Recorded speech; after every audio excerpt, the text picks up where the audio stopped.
Welcome to the Glitter Boom Girls podcast. I'm Robbie Ann McPherson on the East Coast. And I'm Amy Asbury on the West Coast. This is kind of a strange episode today. Is it? I think so, because it's a little bit of a crazy format, but we're hoping that you guys will enjoy it and follow along with us and think about your own kind of circumstances. So we're going to talk today about pop culture that changed our DNA, like for better or for worse. The movies, the music, the TV shows, something that just shifted, like a what do they call that? A continental shift, in your entire outlook on life. Maybe it changed you with a habit or, something, and maybe it sent you down a wrong path. So I think both of us have those types of stories. So Aim, let's start with you. Oh. What comes to mind? Like, what's the first, sort of era and thing and pop culture, media, whatever, that comes to mind when I say to you, what pop culture changed your DNA? The earliest thing, I don't know why I'm going chronologically, but the first thing I think of is Sesame Street, which came out in 1969. And I think because there wasn't anything in my damn house and it was boring, and we did not have a TV for some time when I was very young. And when we got it, it was for grown-ups.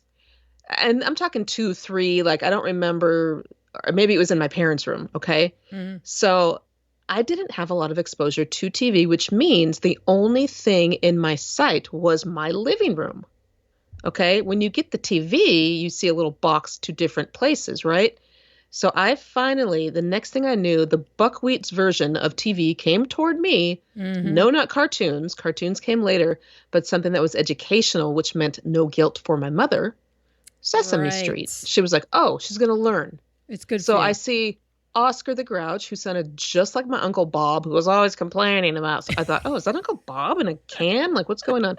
The affable Big Bird, the friendly Big Bird, Barkley the dog, Grover. I just saw all these different personality types, all these colors, all these shapes, these big foam puppets.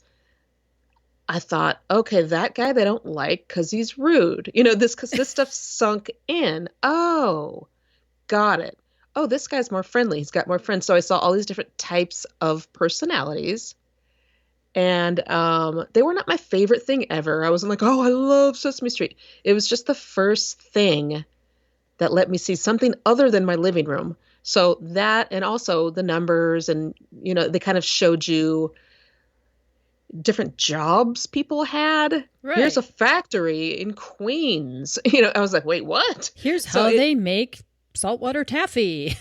Correct. So that really changed me in the fact that I saw that there was so much out there in the world. But as far as music, there's a certain time when you hear a song, and it's, throughout your life, you hear your parents' music and whatever's on in the background. But when I heard in 1979, Heart of Glass by Blondie. Yep. I was only 6, you guys, but I thought, whoa, wait a second. I just stopped. And then, of course, I've described to you guys after that, I really got into music when I heard Michael Jackson's Billie Jean in 1983 in 4th grade. The bass line. The bass line. Right. I've told you guys about that. And when, that's when I started thinking, I want to find my own music. But it was really Blondie, Call Me, and Heart of Glass. That was my very first. It had an impact on me as to where, okay, what else is out there in this music? I get to choose something I like. I actually like that. Like she kind of kicked you into, modern music kind of thing, like rock and roll and pop music. And it did. And I will say another television show that came out in 1969, coincidentally, was the Brady Bunch, which was always on in the background of my life. Mm-hmm. And is it some great show? No. but it always gave me a rundown of what was expected to happen at each age and also possible scenarios and how to handle them. For instance, would I go on a TV show like Cindy and become conceited and then freeze once the camera turned on me and humiliate myself? Would I try and win the world record for seesawing and then fall asleep? You know, if I became a snooper. Would you fall in love with your dentist and Right. think that you were going to marry him? Right. You know, Marcia has a sleepover. Oh, that's what a sleepover is going to look like when I'm that old. Right. The attic. Oh, that's a possibility for a new room. Oh, that's a teenager thing. Oh, braces. What's that? Oh my gosh, I might have to get braces. Glasses. You know, Jan gets glasses. So I saw all these scenarios to where like, okay, it's a playbook of American life. These are the possibilities. So that sunk in.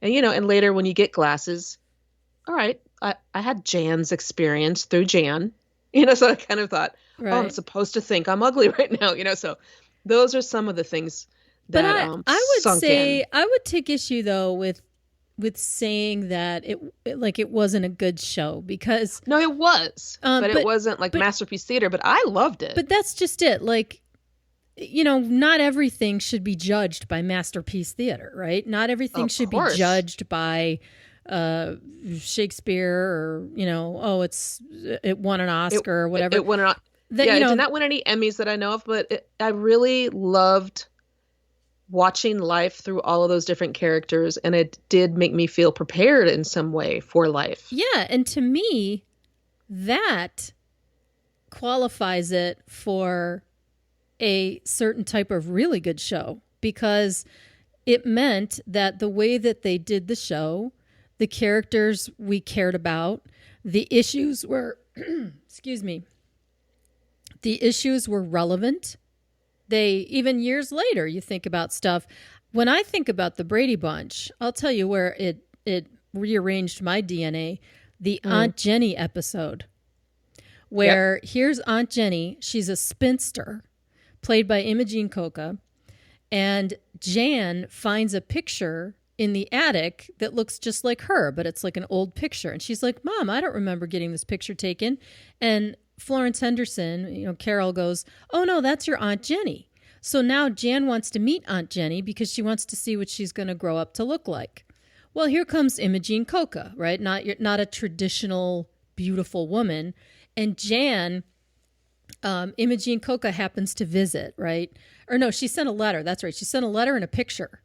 And Jan got all upset and was like, oh my God, that's what I'm going to look like. And she ran upstairs. And then here comes Aunt Jenny on a surprise visit in her limousine. And she shows up and she brings the kids all these weird gifts from like places far and wide. Her travels, her jet-setting life. Yeah, like her African whatever horn or something. And, you know, oh, and these are beads from whatever. And the kids are all like, wow, oh my God, you know, Aunt Jenny's so cool. And she kind of teaches Jan that there are alternatives to, you know, just getting married and, you know, having kids and doing that kind of life. And Aunt Jenny's like, hey man, I'm happy. Like I never got married and I could have. That episode gutted me. I felt so bad I got it immediately, even as a little kid, how cool Aunt Jenny was. Right. And I felt so embarrassed for Jan, and it broke my heart. Yeah. But the way that it really shook me was I realized even at, you know, 5, 6, 7 years old, watching those reruns, I realized I would rather have Aunt Jenny's life than Carol's. And Carol's was so boring. Well, but I don't want to say that with judgment because there's such a coziness and a warmth and a love, you know, with all that. But I'm just saying for me, as a little kid, I didn't identify with Carol. I didn't identify with having kids and being a mom and all that. To me, there is nothing wrong with it. It's beautiful and it's everything. Really fun, actually. Yeah. Yeah. But Carol herself, I just think of Carol in that orange kitchen and how Alice does everything. I'm like, what does Carol do? I always thought, like, what does she do? I know. You don't work. What the hell do you do all day? I don't mean it as in general. The whole thing is boring. They did have 6 kids. But Carol, I just thought, gosh, she doesn't look like she does much. I thought Alice had a better life, but anyway, Yeah, well, Alice, yeah, she lived in that little room and, behind the kitchen, which I always she found read kind of novels weird. back there. Yeah. She had a boyfriend, Sam the Butcher. No, but I remember that episode and thinking to myself, I want that life. Like I want Henry Kissinger calling me on the phone and like, some limousine taking me around. Now, of course, the cruel irony is that I got neither. I got Wait. neither Aunt Jenny or Carol Brady because who knows where, Well, your my, life is not a script from Sherwood Schwartz, so but damn it, I thought it was going to be, I I know, I really did. know. But in any case, that's the whole point. It's like that show, um, I really hate culture snobs. I really have a hard time with culture snobs who just think that because something is popular or mainstream or because it doesn't make you think about serious, sad, important things, that it's not a worthy entertainment vehicle because that show still endures to this day. Obviously, the themes resonate with people. Like you said, they actually taught you things. Like, how sneaky is it to have a TV show that teaches kids to be good people and morality and And to you know do the right what? thing? You might have a clay volcano spray lava all over snobby popular girls from the Booster Club when you're Marcia Well, in high school. hello. I mean, see our Easter episode, right? Where we talk about me and my leaving a leaving a A hard-boiled rotten egg ass in my egg in your desk over desk. Easter vacation. I mean, I learned from those shows that you don't really need to be ashamed about anything, and it's like if they make fun of you, then they're not your real friends, and real people see the real you. So I think that those things are incredibly valuable, and that show, just because the humor was kind of basic and the stories were sort of like bold primary colors. It wasn't like But I shades of loved, gray. well, Buddy Hinton. Was that the bully? Baby talk. It's a wonder you can walk. Like Cindy had a lisp and that little Right. dumb bully. I was like, ooh, a bully. And then lo and behold, Feathered there's the school swans are bully. swimming. Yeah, so all much of it happened. So it's kind of so Right? yes, I love Brady Bunch, but I know people, well, maybe people won't. Maybe people who listen to this show will agree with me. Yeah. Was And there Oh, go ahead. Was there a certain sitcom or movie that just completely changed your way of looking at the world? oh gosh, yeah. Yeah. I changed how I looked at the world like probably, every 6 months because Okay. I was so obviously music was the first thing. Like when I was little, little, I understood or felt something when I listened to certain music, and I just always have been really reactive to it. And some people are, some people aren't, and I'm just one of those people that are. What But was played in the home? Did your parents have 8 tracks or records that they played in the background of oh your yeah, life? oh What yeah, what my what were they? dad, hi daddy, he listens to us by the way. So does my mom. Hi, Pops. Oh Hello, no, Mommy. Robbie. So my dad is a big music fan. Mm-hmm. And my dad, I remember 3, 4 years old, he had a reel to reel tape deck, which had this live Ike and Tina Turner concert on it. And he used to, Wow. he'd fire that thing up and we would listen to Ike and Tina Turner.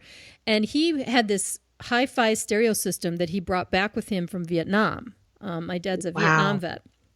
And this, these giant speakers and like this whole thing. And so he was always listening to rock and roll. He loved the blues based stuff, Rolling Stones and all that. And so I definitely grew up on that. And I think that that's where I first heard all that stuff and found out like, wow, when I listen to this music, like some of these songs I just love and I love where they take me. So I think that was the first one.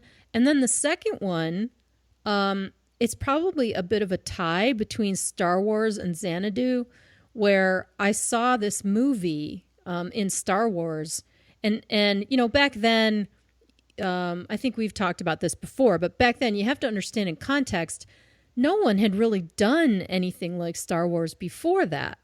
And a movie that had so much heart and the mythology of the story and, the anti-hero and the reluctant hero, all this stuff, and the music. And that movie was it was so many things that came together into this perfect storm. So I remember seeing that the first time and just going, holy mother of God, I want to do this every week. I want to see movies like this every week. I want to feel like this every week. Like, it was so exciting, and it was suspenseful, and I had a crush on Luke Skywalker, and so it was like 20 million emotions within 2 hours. So I really fell in love with movies when I saw Star Wars, and then comes Xanadu.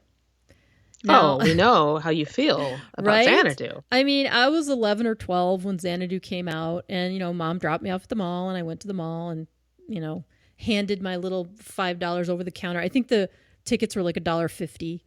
And I was blown away. Like, the music, the colors in the movie, the roller skating. Olivia Newton-John was so beautiful in that movie. ONJ. Yes. Right? ONJ. I mean, just an absolute icon. And then you had Gene Kelly in the movie, and I loved Gene Kelly because when I was real little, I watched Singing in the Rain. And that's what you were saying, yes. Yeah, and I saw it a couple times, and so I was an absolute freak about Gene Kelly. So here's all these great things in this movie together, and once again, I realized, holy cow, like, art can take you somewhere. The movies can take you someplace, and it was so exciting to find that. It's like finding a new drug, but a drug that isn't bad for you, So I really fell in love with the music and the movies, and when you put them together in the right way and all that. And I know people malign Xanadu, whatever. I don't care. I know that it affected me so positively, and I still love it to this day. When I'm really dealing with something that I can't do anything about, stressing out or whatever, I pop that in on my giant TV and crank up the sound bar. And I mean, by the time it's over, it's like a balm, over whatever's ailing you at that moment. So that was another one. Sesame Street, I got to go back to that though, because that was a big one to me too. Sesame Street taught me a lot. Right. It taught me, I understood so much, especially about numbers and math from Sesame Street, right? Yeah, that's the whole side note, that it actually really did teach us quite a bit. Yeah. It prepared me for school, and then, the reading comprehension and things like that it taught me. And Sesame Street also had some not as heavy, I think, as like Brady Bunch or other sitcoms and stuff, but there were a lot of kind of moral lessons in Sesame Street. The biggest one being teaching kids that about racial equality, and that it didn't matter if you were white or black or, Latino, whatever. Kids are kids and people are people. And just because a culture's different than yours, it doesn't mean it was that. So multicultural. Yeah. And growing up in Buffalo, which was kind of a homogenous area where I was, in the suburbs and stuff, like I wasn't exposed to international cultures or people too much. So I remember watching Sesame Street and just thinking, like, there was one episode in particular where they showed how they made corn tortillas. And I was like, that is the coolest shit I've ever seen. And talking a lot about Mexican culture and Mexican American culture. And I just thought it was so neat. So I think that programs like that, people maybe underestimate the power of them to do good. People talk a lot about the media and what the media can do to divide us and blah, blah, blah, But back then, that was such a force for good. And I still think to this day that it influenced my, my thoughts about all of us are equal and or should be equal and all that kind of stuff. So that was kind of a game changer for me. But what about the dark side? What about, what spun you off into like some dark orbit? I feel like I've spoke of this before, but the album Guns N' Roses' Appetite for Destruction, July 1987. When I heard that, welcome to the jungle, baby. I said, I am not turning back. I have made my decision.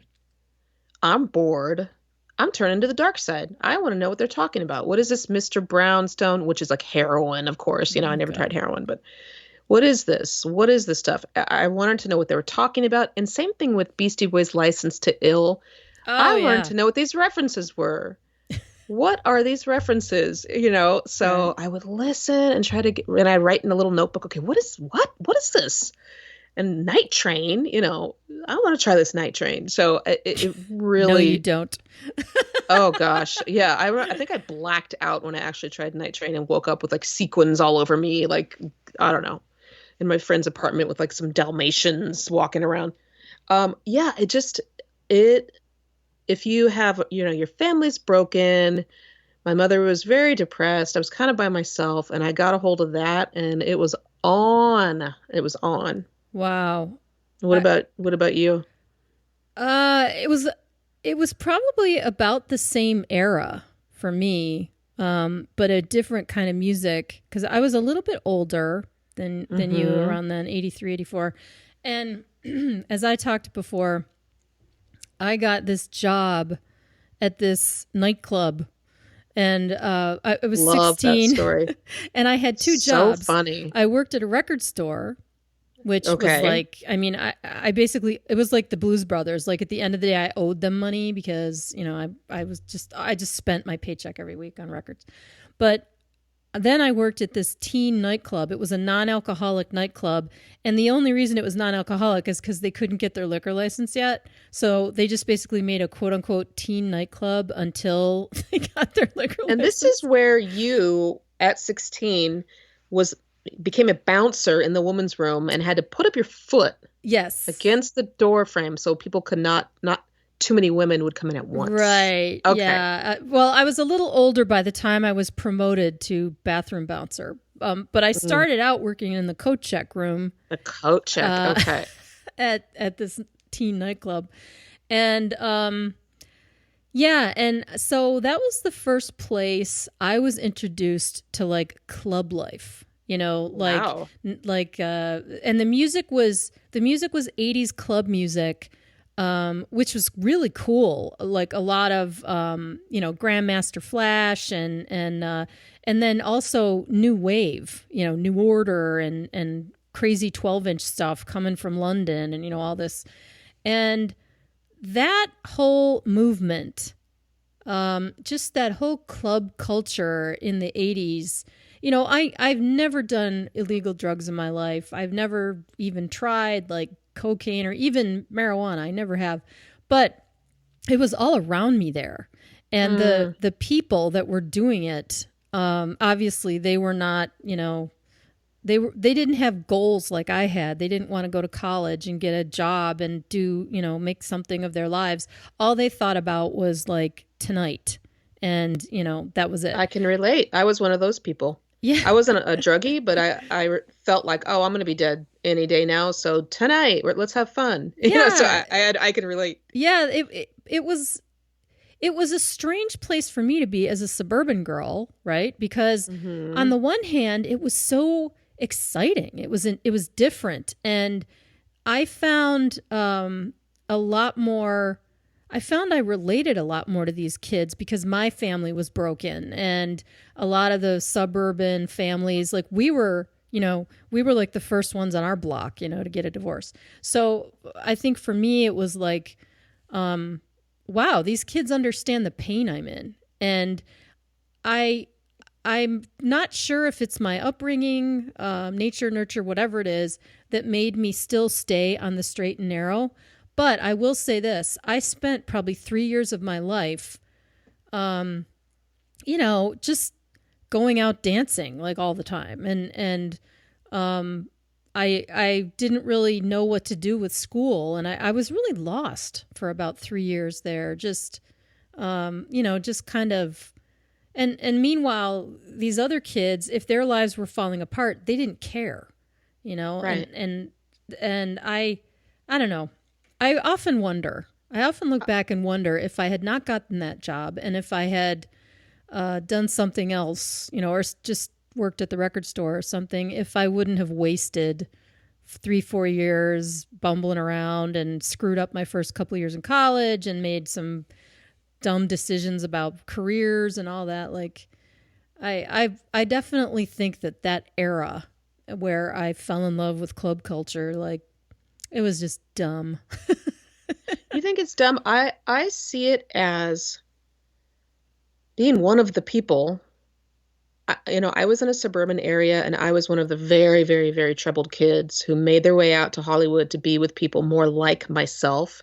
Yeah. And I felt so much less judged and I felt so much love and everyone was just laughing and everybody kind of had a terrible life. And we were mixed in with people that were genuinely trying to get record deals and were genuinely interested in music. We were mixed in with those people. But those of us that were just friends of the crowd were people that lived near, were bored, and hated their lives and just went out and did crazy things. There was always like a brick was always flying by or a giant knife fight. It was very, very crazy, as I've told you guys. But there's a lot of things I wish I'm not one of those people that's like, everything made me who I am today. Oh, no, I am not that person. I'm not that person either, but I do feel like spending time with people who are not from the suburbs has helped me as an adult to be able to relate to many different types of people at many jobs, at many, places of business, all kinds of things. And I feel like it's helped me be more socially intelligent, having dealt with people like that and seeing the other side. I agree. I agree 100%.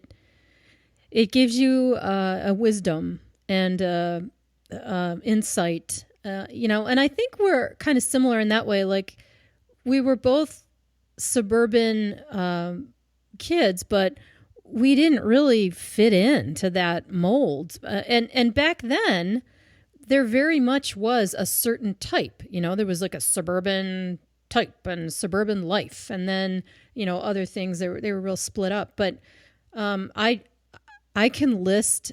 I remember, I don't know, 20 years ago, I had this horrible boyfriend who shall remain nameless. He was just such a abusive narcissist, and the beginning of a few. But I remember him saying to me once, this was out in LA, he said, do you have any regrets? You're your ass, motherfucker. No. Well, no. I only dated him for like 2 months, thank God, maybe 3 months, I think. But because I was wise enough to realize that he was like a train to nowhere. But I said to him, I thought about it and I was like, and I think we were like at El Pollo Loco or no, we were at Paquito Mas, and he's like, well, do you have any regrets? And I'm like sipping my soda, like, And then I launched into this like 20-minute dissertation about, when my brother passed away and when, my grandparents and when my parents divorced, and I wish that I had done this. And then I got into the whole nightclub thing. I wish I hadn't wasted my time with these people, and I should have been more dedicated in college, and I should have picked a different major, and I could have been a lawyer. Like, I went on this whole thing, and I finished, and I said, what about you? And he goes, geez, I was just going to say I regret not playing basketball my senior year. Wow. And that was my first clue. Wow. That I was like, not everyone looks at their life like I do.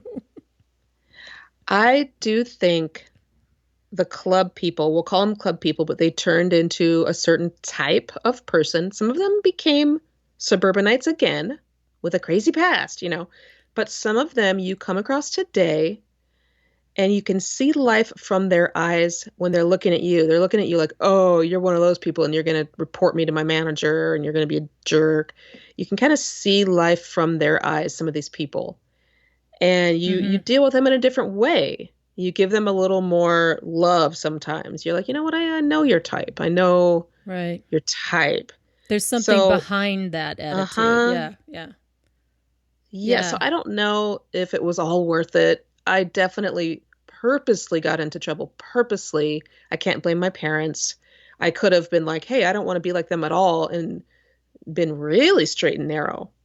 But my dad was off the wall, and I decided to go off the wall also, just because I thought, you know what? If I thought I would end my own life like soon. So I thought, you know what? Let me just mess around a little bit first. So, and I wanted to write, ever since the Judy Blume books became encoded in my DNA, as I've told you all, I knew I would write. And I always thought, I've got nothing to write about. I need to go look around. I'm in LA. So I wanted to go kind of look around and research all these things. And I remember just not caring. As I've told you guys before, I just didn't kind of care what happened. So I got to see many, many interesting things, and the way many interesting people lived their lives that I got to write about. And some of it, was it worth it for the material? Probably not. But it was very interesting. It was very interesting. And I still became who I was supposed to be in the end. It's In not which, that I'm at my end, but but that I still came back around. includes you became a writer, and you've published many books, including some that detail. Talk for a second about like Sunset Strip Diaries and Confetti Covered Quicksand, because Well, those things grew out of that. it was me looking around LA and looking at these really beautiful people, or these really interesting people with interesting points of view, and many of them from different states who came out here, had the nerve to come out and try to make something of themselves. So they shared that with each other, that they were all the type of person that were courageous. So they were interesting people. Wow, they're making it on their own. How are they making a living? And some of the ways they made a living were very unconventional, not necessarily good or bad, but just different ways how they made a living. It was interesting to see how people got to their dreams, or just stayed alive. It was very interesting to watch people do this. So I wrote about different people in the clubs, brushes with celebrities, kind of what it was like to be one of those people, and what you needed to do to get into these clubs in Los Angeles, and how you needed to look, and how that affected you. Gosh, you got to look this certain way, and if you don't, you're going to get snubbed, or you're not allowed in. What does that do to you psychologically? And some of the things these women who I was around, the things they had to do for work. Some of it was humiliating. Some of it, so it was just interesting to take a look into these people's lives that were very unlike my own on one hand, and also shared some similarities with me on the other. So it's kind of like I'm a spy almost in these books. And I came home and I wrote, which is why people are like, how do you remember what outfit you were wearing? Well, I wrote it all down. I came home and I wrote everything down, what happened, what we were all wearing. You guys know I always want to know what Robbie was wearing. And these books are just kind of like little diaries of the 90s. I hadn't seen any books on this era, so I wrote some. So that's what that's about. Check them out. Barnes and Thank Noble, you. Amazon.com. Amy's a great writer. You really are. You have a great voice. Like, it's very unique. Thanks. And it is really interesting how seductive a certain kind of that culture can be, because it's all wrapped up in things. Like they say, the devil doesn't appear to you as a monster. He appears to you as everything you always wanted, right?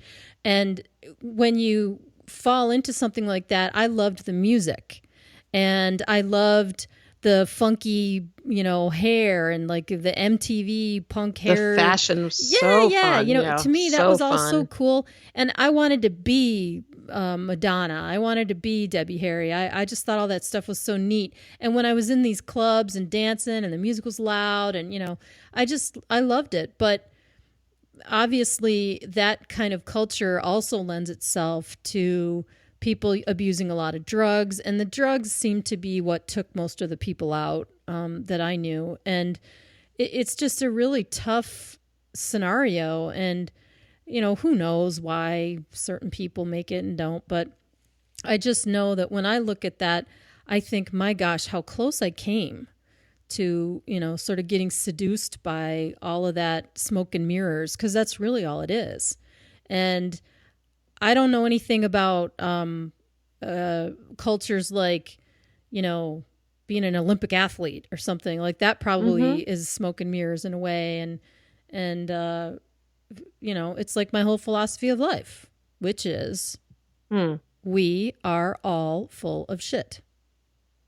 That's your philosophy. Mine is that we are in a school. Yeah. I'm okay with that. I think they can coexist, because my point is none of us has the answer. My point is we're all sort of fronting. We're all kind of scared and pretending and fumbling around in the dark and trying to find our way. And if you can't admit that, that's where you fall into a bad pattern. Because if you can't say, wow, I'm hurt, I'm scared, I'm lost, and you don't know how to admit that to yourself, not necessarily to the world, but at least to yourself, you have a real problem. And so I think anybody that says, oh yeah, I have all the answers and I know, they don't know. But but to themselves, I really separate myself from when I see somebody getting like that. I always think it has nothing to do with me. And you can go ahead and think whatever you would like. I'm in my class. Like I can't look and see what Bobby and Cindy got on the test. I really don't care. It doesn't really have anything to do with me. Yeah, that's a good way to look at it. I mean, I think there are certain things in my history that made me prone to comparison. And I am by nature just not a competitive person. I'm just not. Hey, you win, I win, who cares? I'm just not. Well, you might be winning in one way and losing in another where someone else has the opposite happening. Right. Yeah, exactly. So, I don't see it as a zero-sum scenario. Yeah. But even like if I go bowling with people, sometimes people get really upset if they perform poorly. I will bowl a friggin' 40. And I'll be like, yeah, okay, so let's get some fries. And, I don't care. I just don't care. Yeah. It's not that, it doesn't matter that much to me. And if it matters that much to someone else, fine, they can take it. But yeah, they can. It doesn't bother me unless it's wasting my time. People are on their own paths and they're working at their own pace. So whatever, maybe you didn't get there yet to show that to say that you're full of shit. Maybe you haven't gotten there yet. Maybe you'll get there next year. Right. Or it's self-paced. Yeah. So I want to know though, what pulled you out of it? Was it was it culture that pulled you out of it? Was there an incident? What made you too many yourself? deaths. When my best friend overdosed and died, because I always thought, okay, if she is still alive, I'm good. I could still be destructive. Right. All of my friends were terribly destructive. They were like me. We didn't care if we lived or died. We were like, you know what? I'll probably drop dead. We just did not care.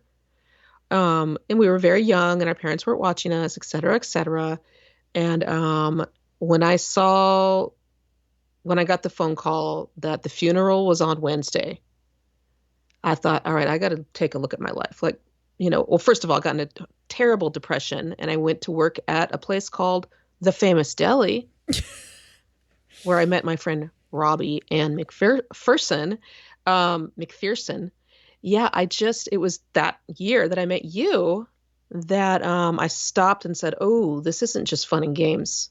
Mm-hmm. People around us would die and commit suicide and accidentally do something stupid. There was always something happening. But when my good friend took too much of a substance and she was no longer with us, it just rocked me. I thought, all right, and I had a dream, and she kind of came to me in a dream, and she said, I'm happy I met you on this journey. And in the dream, we were going really fast around these curves in a car. And in the dream, I kept telling her, slow down, slow down, slow down. And I kind of got this message, I'm happy I met you on my journey. She had a little journey. She met me in it. And I don't know where she went, but it started tripping me out. Where did she go? She's not here. I can't call her. Where did she go? So that started to bother me. And then I started looking around, at some of the waitresses. Wait, this one's about to have a baby. Gosh, what am I gonna do here? Am I planning on having a family? Do I want a career? I started thinking about it then. So what got me out of it, what got me in was the music and MTV. And what got me out was reality. It took a death of a friend, might have been a suicide, not sure. Took a death of a friend to say, all right, that's enough. Wow. That's so powerful, Aim. Like, I feel like this is the Dr. Phil episode of Glitter Boom Girls, Is it really? But sorry, it's a little dark, but no, but I was just going to say, because if you ask me that question, I have a similar answer, So what is yours? The thing that spun me, and I did not go down that dark a hole, but I just was floundering and not advancing, in life. And I was just kind of like, I don't know, everything. I had things I wanted to do. I had no idea how to get from A to B. It was such But don't we all go through that? Do you feel like, don't you feel like, were you in your 20s? I don't know. Listen, I honestly feel like everybody did that. I was in my late teens, early 20s, but I'm telling you, I'm looking around at all the perfect turtleneck girls, and they are on their way. So what did those girls end up doing? Like, what was... Oh, they all graduated from, the Cornells and NYUs and Ithacas of the world. And I'm just like, I was like a Weeble or something, right? Where somebody just knocked me and I was like, wow, wow, wow, wow, wow, just going back and forth. Like, I just didn't know what I was doing. Or like a wind-up toy bumping into walls. But you still went to college and got your degree. I feel like you're being hard on yourself. Well, yeah, but it took me 8 years to get that degree. Okay. That's just it. I had, and again, same as you, I'm not going to blame my parents. I'm not going to blame anybody. Right, of course. I was of age and I could have figured it out. But I just think I didn't really, I think I didn't have a model to look at. I didn't have a mentor. I didn't have somebody saying, other than stupid stuff like looking at celebrities or whatever and thinking that somehow that was a life I wanted, when that's probably not even the life they have. It's all an illusion. So for me, my brother passed away when I was 23, and he committed suicide, and that absolutely broke me in half and shattered me into 1,000 pieces. And so in gluing all those pieces back together, I swear I spent like 5 years just sitting cross-legged on the floor, surrounded by shattered pieces of me somehow, and just like gluing myself back together bit by bit. And in doing that, it was more like a splash of cold water. And it was more like someone said to me, the only one who's bumbling around here is you. The only one who is preventing your advancement is you. And if you don't have your shit together, it's because you don't have your shit together. So get your shit together. That's clarity. Yeah, it was pretty amazing. And I don't want to get all crazy religious, but I got to credit God too, because I definitely made some better choices in developing a spiritual life. And so same. Yeah. I mean, no matter what your religion is, or your non-religion or whatever, if you have some type of belief system that gives you some guidelines about being, about taking responsibility for yourself, about being good to other people, about having, a broadened sense of interests and, thinking about other people's welfare, not just yours. I think all those things, they can come from a lot of different belief systems, but it took a while and it was a slow process. It wasn't one moment. But after he passed away and our whole family just kind of had to rebuild, and such a painful time, and anyone listening, my heart goes out to you guys, and call suicide hotlines if you feel bad, and there's so much help available. You have to reach out. And that was really the catalyst for me. Was I sat there and I realized, oh my God, I am screwing up my life. Not anybody else. I am. And then I looked at my empty toolbox, and I was like, okay, I need tools. And then I started reaching out. I just started reaching out for help, therapy, mentors. I went back to my college, and I sat with my advisor who, Mel, hi Mel. I sat with him and I just said, what do I have to do to get out of here in a year? Wow. And he set it all up, and he was like, well, it's going to be tough, but if you really put your nose to the grindstone, you can do it. And I was like, I will do it. And I did. And I got a 4.0 both semesters. Like a 4.0. I know, that was never me. I was like, who am I?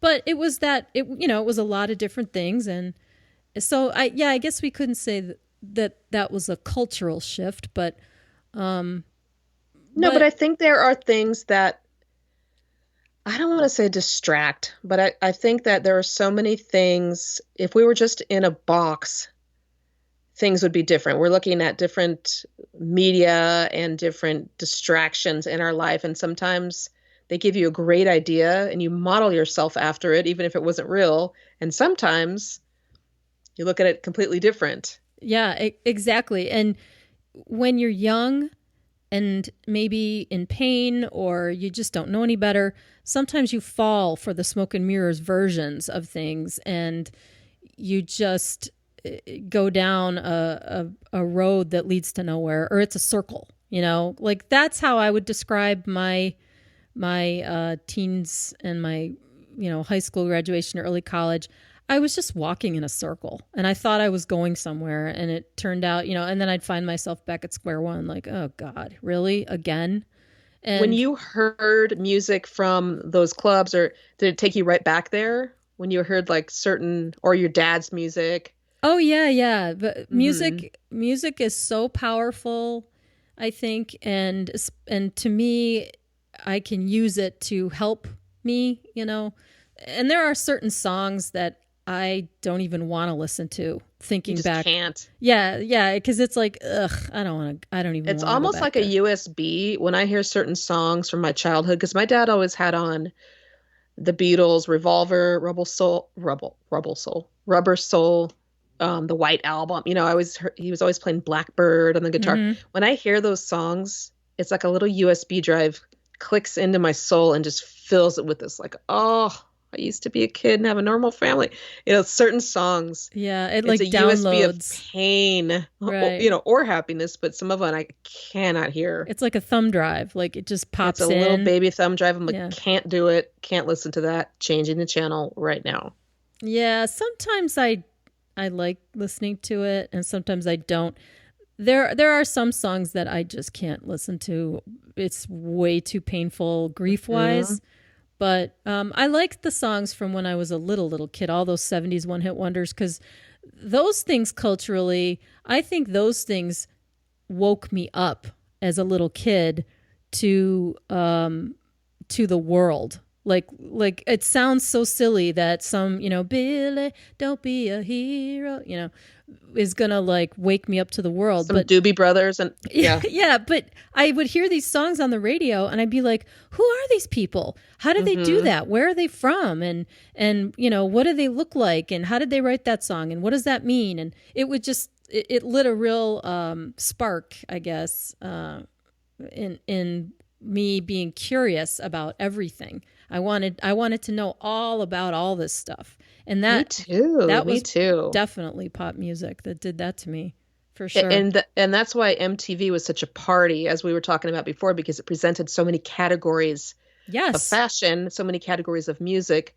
that we would have never been exposed to. Our fathers liked this certain type of music, a little bit of a difference in it, but suddenly I'm looking at Van Halen, Madonna, Prince, New Edition, Def Right. Leppard, and Yeah, they're like all completely different. Dad was not listening to The Cure or Talking Heads or any of that new wave stuff that he couldn't even relate to that stuff. Look at the categories of music and visuals we saw growing up from that station. That if anything got into our DNA, it was certainly MTV. Yeah, I think MTV. I don't know how to describe how MTV scrambled my DNA, but it did for sure, because there were bad things. Like all of a sudden I didn't like my body anymore, and I didn't, Ooh, all of a yes. sudden I felt like I was competing somehow with these adult pop stars, Wow. who Hmm. it was such a weird thing. And of course I wasn't, but I was like, wow. I felt a lot of insecurities. And then on the flip side, I would see again, like more things to be curious about and different artists and, wow, who is that guy? He's from London. Wow. What's that all about? And, and then I would get all excited and learn things, and maybe it would, take you down some rabbit hole because, the songwriter says he was influenced by this book and that's how he wrote the record. And so then you go and you read the book and then you're like, wow, and other books by this That's author. exactly how I did things. Yeah. Exactly. Yeah. And that way, I think MTV was incredible because all of a sudden, like you said, we are exposed to all of these things that we never would have seen or heard of had it not been for that music channel. But with that, also came some of that smoke and mirrors stuff too, which, just all of celebrity is kind of smoke and mirrors, I think. But oh my gosh, AIM. Mm. We have had quite a psychotherapy session, and I have I loved every loved minute of it. it. I I know, loved it. me too. I loved every minute of it. And we really love you listeners too. And, we hear from you guys, and I especially want to hear from you guys about this. Like, let us know, hit us up in our DMs on Twitter, Glitter Bee Girls, or Instagram, Glitter Bee Girls, and let us know what kind of shifts you had, like, how do you relate to the things we talked about? I know lots of people in my personal life who feel like I do, and we do, and, can relate to all this. So I'm sure that our friends out there are gonna respond. But before we go, let's end on a light note, because this is like, I need to go take a nap now. We got to ask the Magic 8-Ball a question. Okay. All right. So I'm going to leave it up to you. What do you want to ask Me? it? Yeah. Magic 8-Ball. Oh, Magic If 8-Ball. would Robbie's life be completely different if she never got the job at the Inferno? At the Inferno. Oh my God, I'm scared of this question. Oh my Just God, I am do it. so terrified of this question. Well, wait a minute. Of course it would be different. You mean, would it be better? Would Robbie's life be better if she never got the job at the Inferno? Yeah, okay, let's see. Oh my God. Reply hazy. Try again. Ooh, are you going to do it again? No, I'm scared now. Okay. Just do it. No, we got to ask it for you. All right. Would Amy's life be better if what? If I never have discovered Guns N' Roses' Appetite for Destruction in 1987. If Amy had never discovered Appetite for Destruction, if Amy had never welcomed herself to the jungle, would her life be better now? Man, I can't read it. Very definitely. I don't disagree. Right? Yeah, I would have found a way. No, wait. I'm sorry. It says very doubtful. Very It says very doubtful. doubtful. That means I would have Aim? still chosen a bad path whether or not I found that album. Well, That's what that means. no, but I mean, it's kind of goes with that whole, like, you are where you're meant to be, you know, and what is for you will not get by you. Right? Right. I mean, it kind of goes Okay. along with that. Thank you, Magic 8 Ball. Right? Thank you, Magic 8 Ball. Boy, this thing really gives me the creeps. You guys, if you go back and listen to the questions that we asked this thing, I mean, it is so creepy. Like, you know, I'm going to have to throw some holy water on it or something. Like, wow. Just sage that bitch, yeah. Right. I gotta sage that bitch. All right. Well, we love you guys. I love you, guys. AIM. Can I just say I that? love you, Rob. Right. I give you a little huggy through the screen and the mic. I know. Huggy. And we want to thank you for listening today. We will see you guys. And, you know, just so you guys know, we're not making a habit of getting so heavy like that, you know. We are all big deal. We were fine. Yes. We are all about we are all about the fun and stuff. But you know, these things need to be said. They need to be brought to light. For sure. Right? So I think so. Yeah, so we will see you guys next time. Thank you so much for listening. I'm Robbie Ann McPherson on the East Coast. And I'm Amy Asbury on the West Coast. See ya. Bye guys.